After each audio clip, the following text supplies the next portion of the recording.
The Iraqi Voices Amplification Project originated over a year ago. We decided that we would use art as a method to amplify the stories of the Iraqis, because even though you might read an article in the newspaper, it might not touch you the way art can touch you. So we assembled a team of artists, videographers, photographers, writers, playwrights, dancers to come and hear the stories of the Iraqis, to return to the United States and produce artistic works that really let Americans know what's going on here and hopefully allow them to connect on a person-to-person level with this issue. The Iraqi Refugee Project, the idea behind that is to take a bunch of storytellers and artists and communicators over here to meet with the Iraqi refugees and then go back to the U.S. and bring this message alive and tell it to the American lawmakers and audience so they get a greater awareness and appreciation and empathy for what's going on.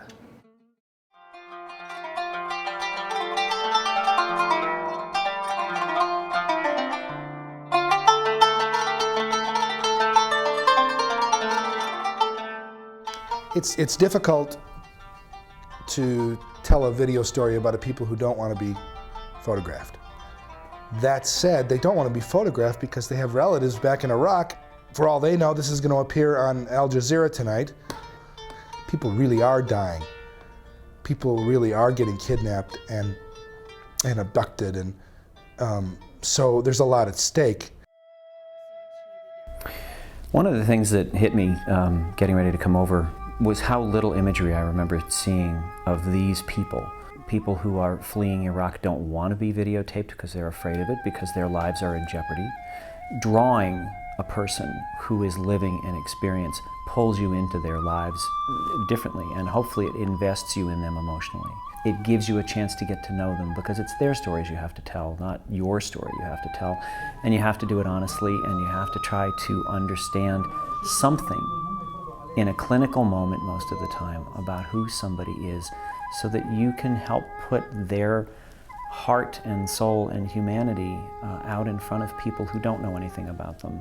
There's a fellow that we met the last night we were in Amman. When he started talking, he felt horribly incomplete.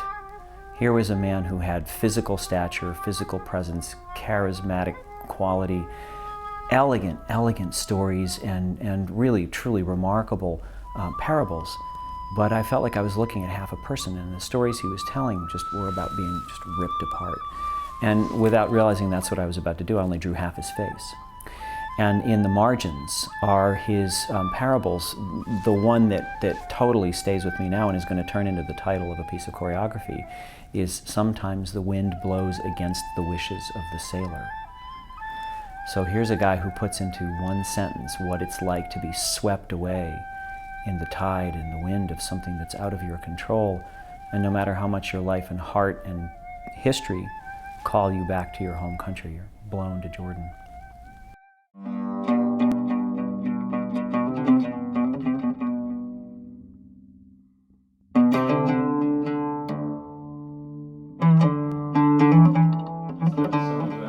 By bringing together a group of renowned artists, we hope that through their different mediums, we're going to be able to have a bigger buy-in of the American public, and it's going to be able to be spread out to people that actually are not aware of this, but that once they hear the plight of the Iraqi refugees, will buy into it and will have a stake in this to help the American government help alleviate the situation.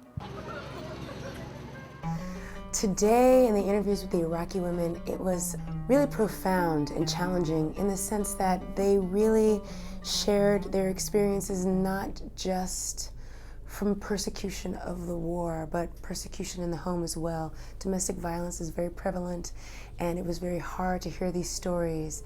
And so even when they fled the country that was being destroyed all around them, they were still imprisoned.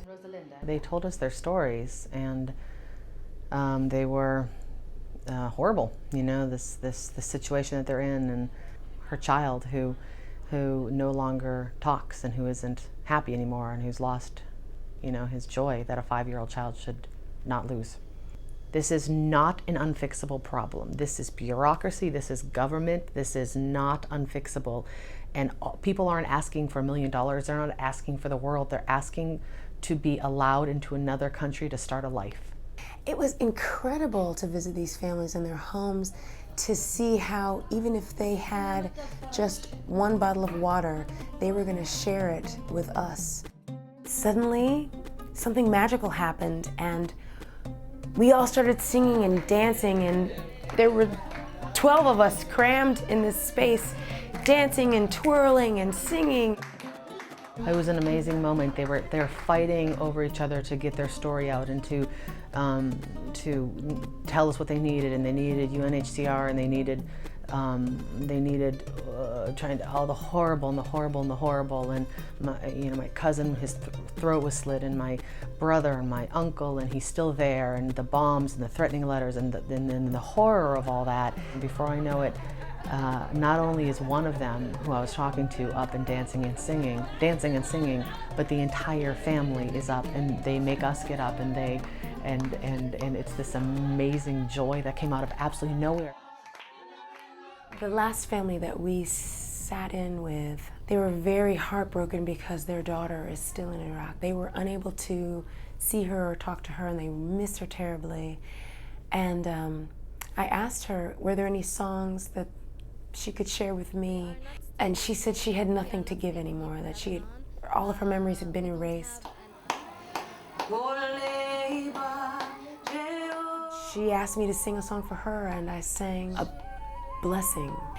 And she started to cry and said it reminded her of her daughter, and she felt really, really hopeful after that. And it was, again, the power of music, the medicine of music and the arts, and it was just amazing.